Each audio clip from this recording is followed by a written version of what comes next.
So any kind of questions and comments that people want to make on various aspects of the program, you're welcome to. Yeah, if you have any questions, you can type your questions in the chat window. Okay, I'm going to go into one thing. With respect to what's been done for workers in the federal government, I mean, there's been a lot of, $6 trillion for corporations. We know that. 1,200, not so good. 1,200 one-time shot, not that good. But the one thing that is good, I gotta say, is the unemployment benefits being jacked up $600 a week. That's not bad. And the fact that it was opened up to students and self-employed is huge. Students, self-employed, and gig workers, I think that's pretty huge. Now, we gotta thank Bernie and AOC and the squad. However, hey, to her credit, Pelosi supported it, So definitely that was something good. The other stuff is kind of a joke. It's kind of an insult, $1,200. I don't know what other people's opinions are. Okay, there's more questions coming up.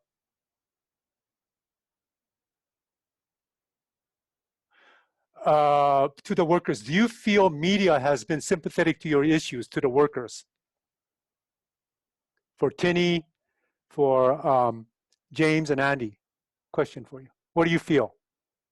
Yeah, I mean, I think I don't know. I think it depends on kind of where you're looking, but I don't know. I don't know if I have a great answer to that question. Sorry. But. Adam or others? Yeah, what we found is, so the LA Times ran with the exclusive when we filed a similar complaint in email. Believe it or not, the media has been very sympathetic to the plight of when Amazon workers are being testing positive. And in large part, Rico has been working with some of our folks to speak to the media. Rico, maybe don't share the specific media outlets yet until those exclusives break. But if you want to share because he's interacted quite a bit with the media, workers with the media. Rico, if you want to share what those experiences are like, please, by all means. All right, I'm not going to go specific who are this media, but they're supposed to be like big. I mean, they're big. I Googled them. Their reaction, they're sympathetic, actually. Actually, their reaction is just, wow, unbelievable, So hopefully the big one's going to come out next week. Okay. But yeah, because it's very inhumane. Like, you have to be stupid not to get sympathetic. It's like the story of the workers, like, crazy. Like, really, like, sad. Thank you. We have another question. Who has gotten their unemployment insurance payments yet? Has anybody received their unemployment payment insurance?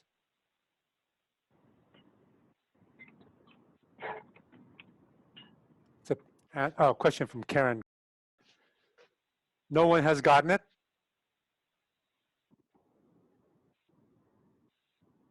Or stimulus or anything? Somebody's gotten it. Pete and I, so a couple of people have gotten their stimulus, I guess. Or I've got my stimulus check, and so did my boyfriend, one person says, Kiara says. Taiji says, not the unemployment, but I got the 1,200 relief money.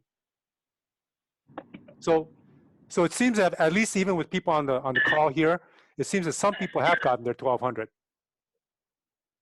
but not unemployment.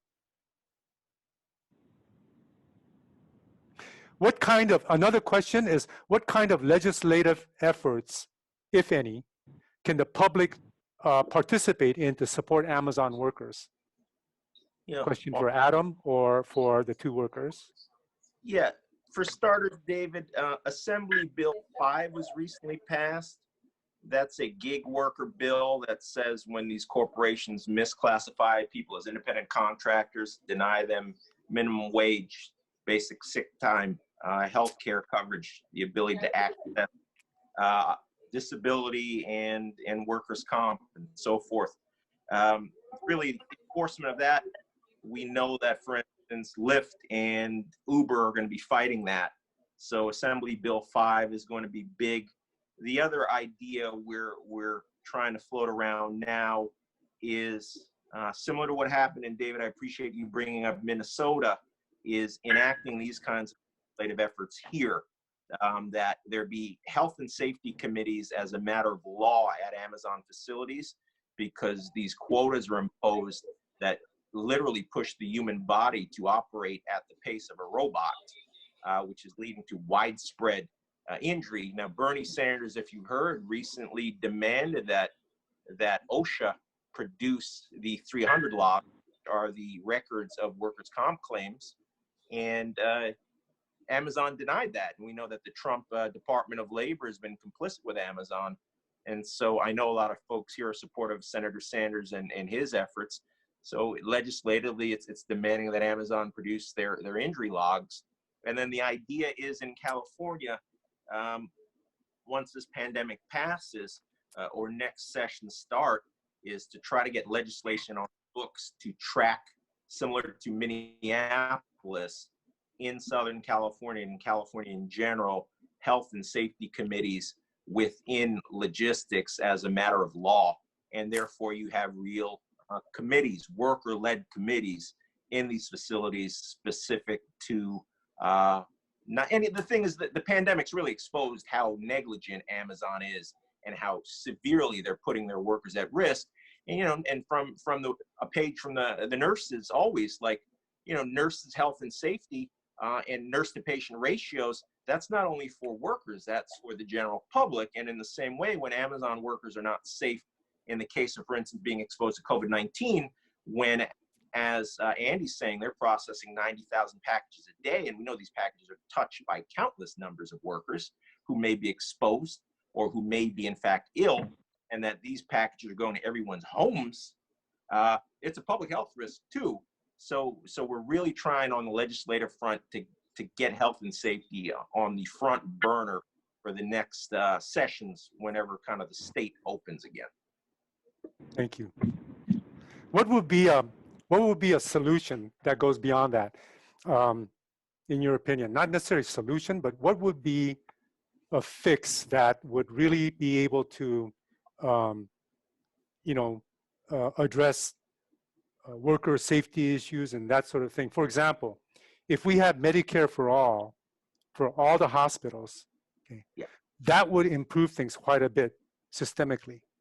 And I was wondering, what would be something comparable for the logistics industry? Yeah, David, what we've got is a group that worked with the Los Angeles Labor Federation recently put out a study called the Economic Roundtable, and they studied the 4 Southern California counties. And what they found is that, first of all, for every $1 an Amazon worker in Southern California makes, they have to draw 24 cents. So again, for every $1 they make, they have to draw 24 cents in public assistance, meaning that the taxpayer is subsidizing their business model. But then the other thing, David, goes directly to Medicare for all. 61% of Amazon workers must rely on Medi-Cal. And so what we're looking at here is Medicare for all would directly impact in a beneficial way Amazon workers and logistic workers. And then the other thing we should probably talk about is Green New Deal things, because what we're finding is with the diesel fuels and the volume of trucks, and the Economic Roundtable report really goes into the severe environmental impact. For instance, Inland Empire, 41% of children have asthma, or the just sheer metric tons of carbon emitted in the atmosphere from Amazon. Green New Deal legislation would be big.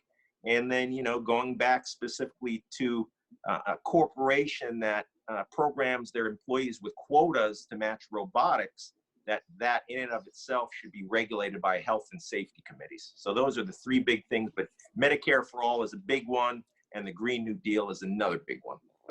Thank you. I have a question here from one from Kathy, who is with Nikkei Progressives and NCR. You know, they for many years they've done excellent work here in LA and beyond. Do healthcare workers see the possibility of hospitals working together and sharing resources to better meet the needs during a pandemic? Tinny, you want to comment on that? Yes, David. Yeah, I think no, I personally, we are focusing on our medical center, but looking at the big picture, I think we should. I myself at not at that level yet, but this comes down to a bigger fight, national, because sick people is the same everywhere. It's not just Los Angeles, Hollywood. This is actually a global problem.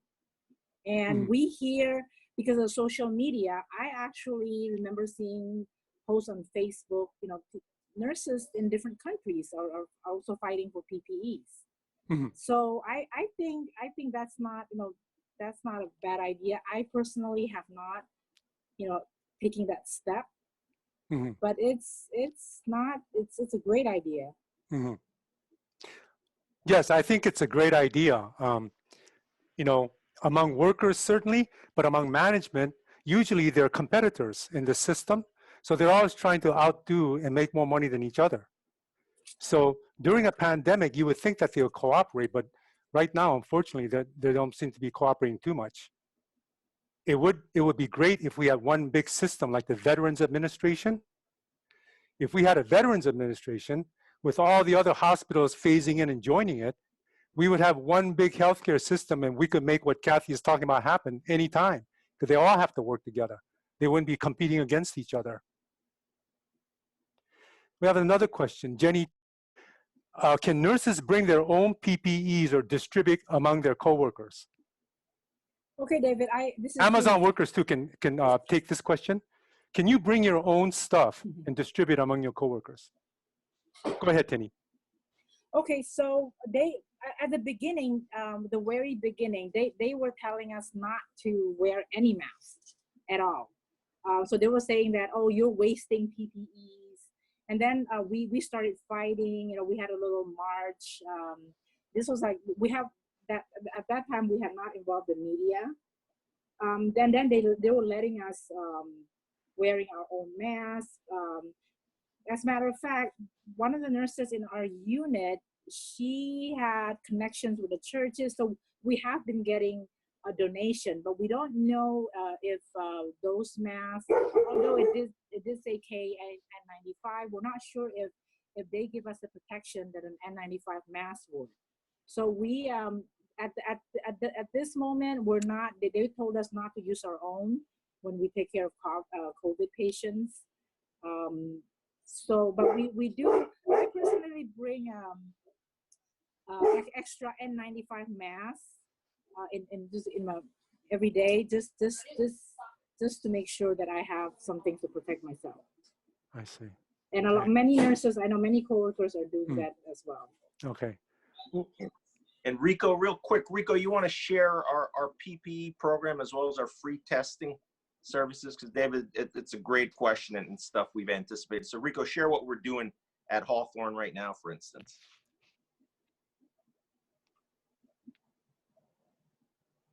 Are you there, Rico? If you are, you're muted. Sorry.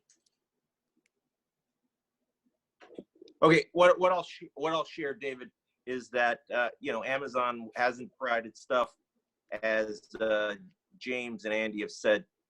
Oftentimes they're running out of stuff. So one, workers are bringing things, and if you're bringing essential equipment, you need to function.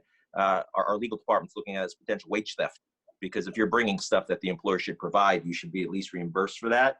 But in the meantime, and remember, this is a corporation where the CEO has made $24 billion and they can't even provide a paper mask to a worker on a daily basis, or gloves. So with our partners at the Amazon Worker Alliance, we started to distribute PPE, pairs of gloves and masks to folks. Additionally, through the St. John's Clinic in South Central, which is near Hawthorne, we've been offering free COVID-19 testing. And again, this is for a corporation, the wealthiest corporation in the world. They can't afford free testing. The thing I will point out, which is interesting, Amazon reported its second quarter with Wall Street last week, and their stock took an 8% hit because they said that based on the pressure now, they're spending all second quarter profit on providing PPE testing and other safety protocols. And so we've told our work, Bezos didn't do this because he's a generous man. It's because workers are standing up and fighting back. But in the meantime, we are distributing the PPE ourselves and offering the free testing. And also, can I just add something? Just another thing to think about, like, is the PPE issue. You know, our lack of PPE has been an issue, I think, since even before this. And just for example, last night I was talking to a friend, and he was telling me how on his shift, like maybe like a few months ago, he was unloading the trucks, and the trucks were so dusty that he actually got really sick from that dust and had to buy his own mask for the work before all of this happened, because he had this really nice mask, and I was asking, where'd you get that? And he was like, oh, I bought this before because, you know, the trucks were so dusty. And so, you know, I think the PPE issue is something that goes beyond just the COVID, just like a lot of the issues that we're seeing. I see. Okay, another question. What unions have been involved or have been helpful in the organizing of non-union Amazon workers? That's it's a bit of a tricky question. We do have coalition partners right now in Southern California, and you know, the general idea is support has come from the Los Angeles Labor Federation, which is a broad coalition of community groups and labor organizations. And so we're very thankful that LA Labor Fed has heeded the call and stepped up, and that's been the primary support from labor in the region. Thank you. We have a comment and sort of a question. I'm going to summarize it here, but the global workers movement is being mentioned over, and this person is asking for a comment on the Trump administration's handling of the foreign policy, like reversing the diplomacy with Iran and sanctioning the medicine. Well, when you sanction everything. So, you know, obviously the medicine is not getting to people. More people are dying from the disease in Iran and other places. And also South Korean workers.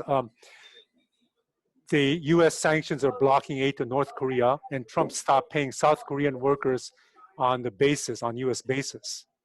And so they are demanding South Korea start subsidizing our presence there. What are your comments when you see workers in other countries actually, suffering at the hands of Trump and this government in this situation of the pandemic, rather than helping other people? I guess he is ramping up war. So comments on that?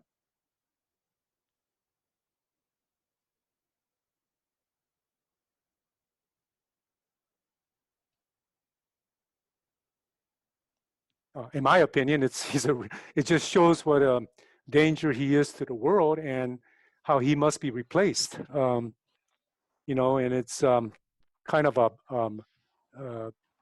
hard thing to do, but we're gonna have to take Joe Biden and put him in a wheelbarrow and kind of march him across the finish line if necessary. But we don't have anybody else at the moment. So unless we're able to get somebody really quickly, and I don't know what kind of democratic procedures will allow that, but we're kind of where we are at. Any other comments on this point about the sanctions on Iran and, all of this craziness that he's engaging in? Right, David, the other thing in relation, blatant can you be that you cut off funding to the World Health Organization in the midst of right. a global pandemic, and Trump, who we know fell asleep at the switch with this stuff.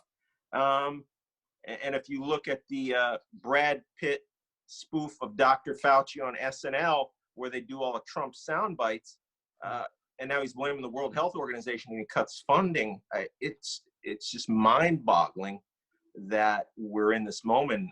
I like your metaphor about Joe Biden in a wheelbarrow. That's pretty visual.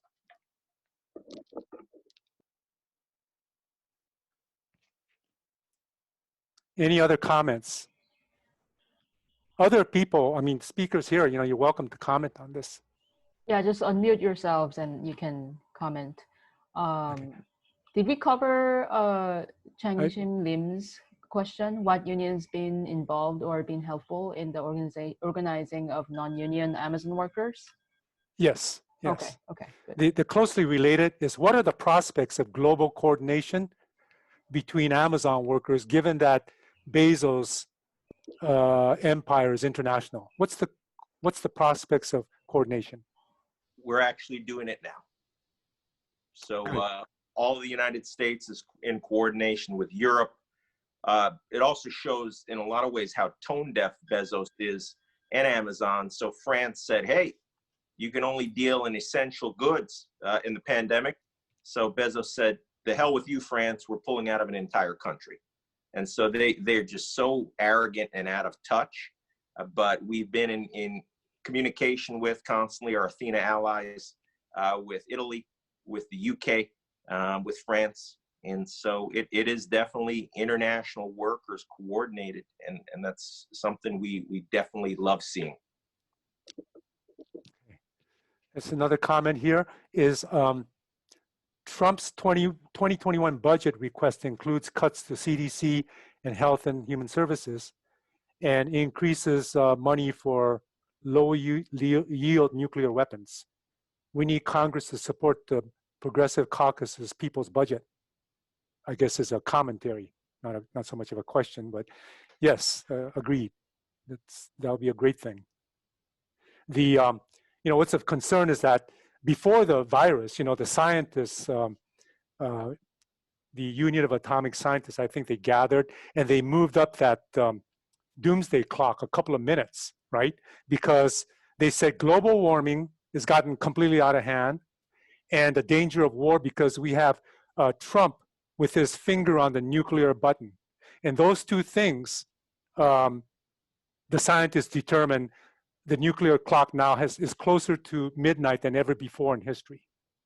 So yes, your comment is on the mark, and I think that we all have to consider these kinds of factors when we go out and organize.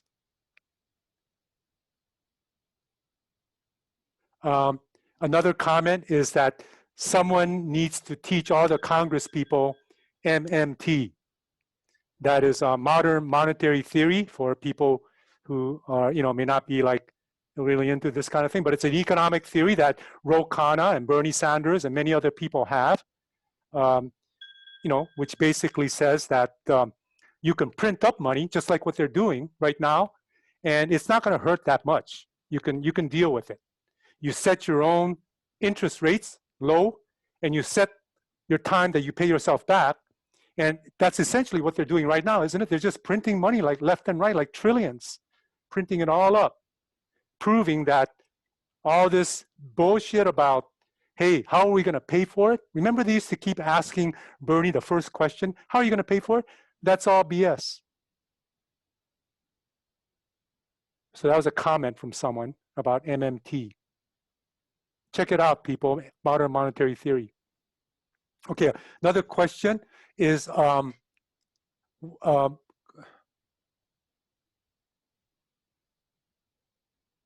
Lyft, etc. are putting a ballot proposition in November to try to repeal AB 5.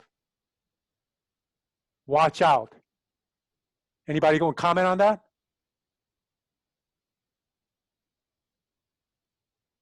Yeah, it's going to be a fight. We saw it coming, and their spin on it is interesting. I think at the end of the day, though, we've got to fight back on a grassroots level. We always appreciate PANA's grassroots electoral engagement and the Asians for Bernie stuff that's been done. But yeah, AB 5 is going to be an interesting situation, and we've got to make sure that it stays on the books. Okay, the commentary. What people have had any type of experience with anti-Asian racism? You would think that in California there isn't as much, but apparently that's not true. So I guess this is a question for everyone participating. And it refers to what Felix opened up with. He was talking about Asian Pacific Heritage Month and talked about, you know, some of the Asian bashing. But has there anybody had direct experience with anti-Asian behavior? Karen, you're unmuted. Oh, well, I wasn't planning to talk. That's why I typed it. Okay. Yeah. So I've actually been staying at home, not because I'm scared of this virus, but because I think I already had it. I just need the antibody test. So I've been going out grocery shopping like once a week. On my way to Target, this is like a 12-minute walk, which I usually do once a week anyway. As I was walking, minding my own business, nobody around me, a car passed by me. When they saw me, opened the window, rolled it down, stuck out their head, and coughed at me. That was about 2 weeks ago. Last week, as I was again walking toward Target, because this is toward the center of town, it's a huge shopping area, I saw a man, like large white guy with a handkerchief around, who also was unmasked. I actually made a point to put it on my mask because that's what you're supposed to do when you're around people. You put on your mask. And the curious thing is, when I was standing next to him, he said absolutely nothing. Only when he was a safe distance behind me, like he spit at me in my direction, which again shows complete cowardice. He can't do it to my face. He will only do it behind my back. And you know what? The reason I recognize this is because I got a lot of this shit when I lived in Boston, which is one reason why I wanted to move out of there after Trump got elected. Wow. I swear it's not just my Asian face. It's something about how I carry myself that pisses people off, because other Asian friends do not get this. Only I do. Maybe you come off unafraid or something. I think it's complete like pride and fight in me, that Right. something about me that they just want to kick, which is Right. because I want to kick them back too. Right. Yeah, if you like walk around in the South in certain places and you stand tall and proud, you know, people don't like that. You have to kind of hunch over a little bit, you know? Yeah, I'm not humble enough, apparently. I'm Yeah. not kicking You up have to my hunch over. citizen status. This is, you know, very disturbing because, you know, spitting at you nowadays, isn't that like assault with a deadly weapon? It would seem like to me. But anyway, yeah, the Trump thing is really jacking up anti-Asian violence.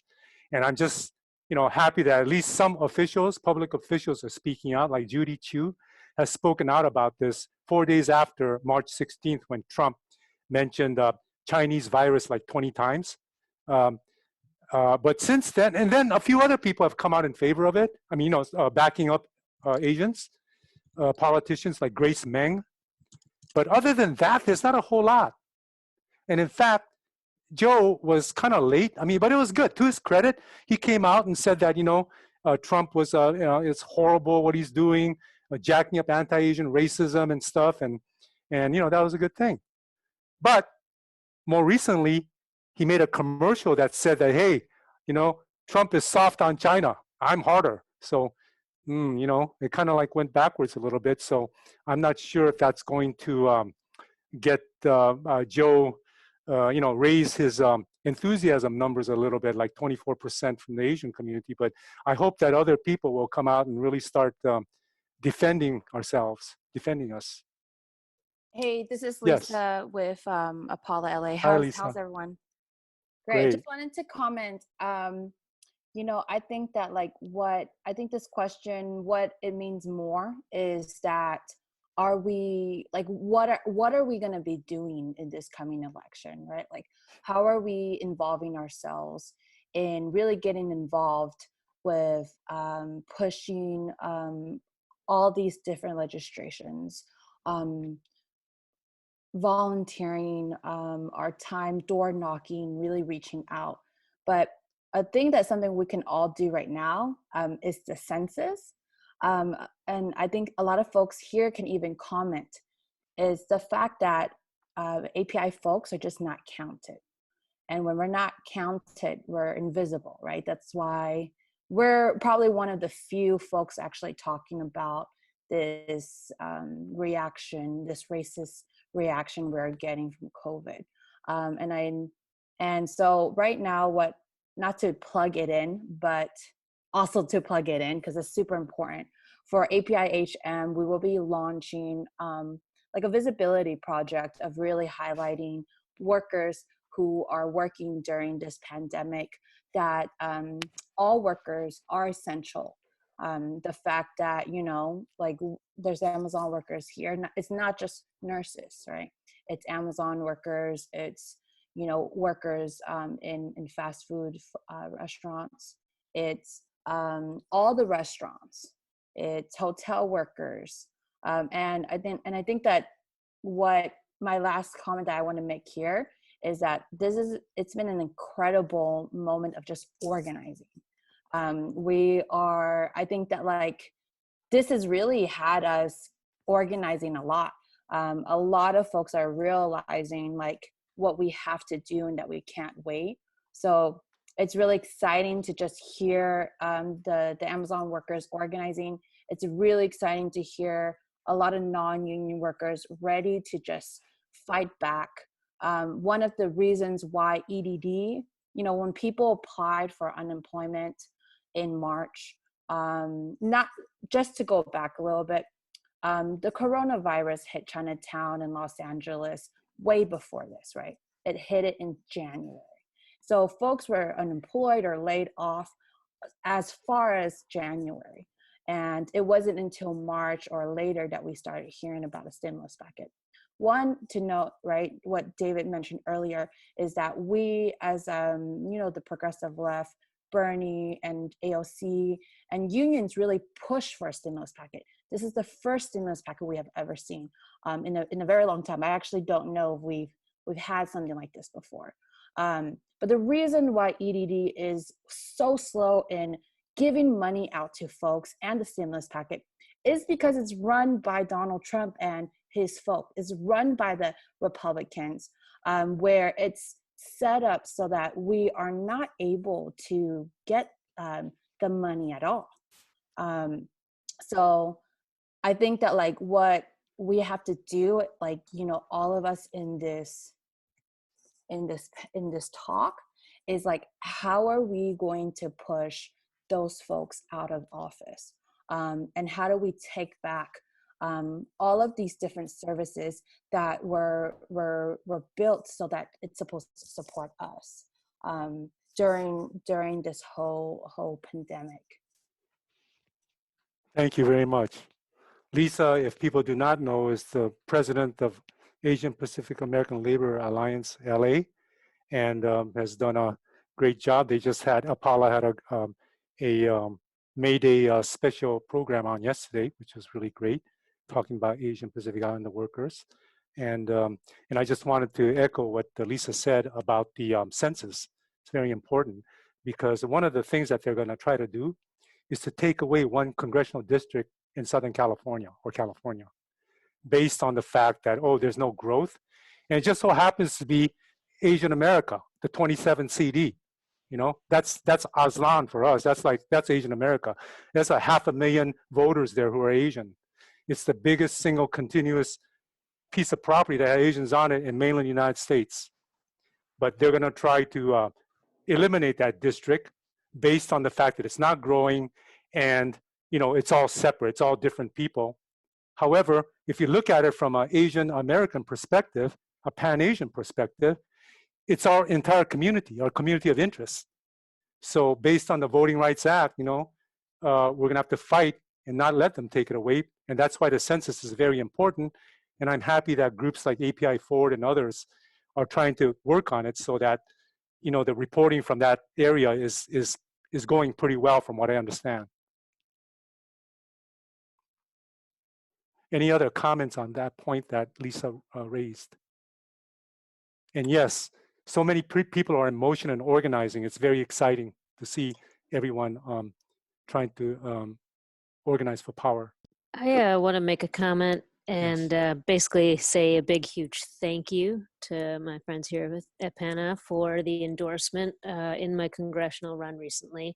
The electoral work that you all are doing is super, super important, as the last commenter mentioned as well. There are a lot of really exciting candidates. I think the work that you all did for Bernie was huge. I do think it's interesting. I think we need to, as we think of electoral work ongoing, go down I think even Bernie's campaign was a top-down model. Everyone got very into Bernie's campaign, but a lot of the races of congressional and local races that were supporting his policies, had a hard time mobilizing volunteers because everyone was mobilized for the other campaigns because they had a lot more strength and power and money, resources. I think ongoing, we need to look at that and try to flip it if we can. And right now, with the moving into the general election, there and a lot of people in the movement, not in this organization, but in many of the others, people are really more jaded and more frustrated, and more cynical than ever. And right now is just an incredibly important moment to try to find those ways to make connections and re-inspire people that this is a long game. This is not something that just starts and stops every election cycle. There are candidates that are running locally in Los Angeles that I'm excited to share at the next meeting with you all. And just want to really say all your actions that you put in, really got to keep that up. And thank you. Thanks again. Thank you, Francis. I'm going to, at this point, I'm going to be taking some final comments from Adam, from James, from Andy, and from Tinny. And we're going to close after that. Tinny, thanks for being on graciously, spending your afternoon with us. And just want to know if you had some final thoughts.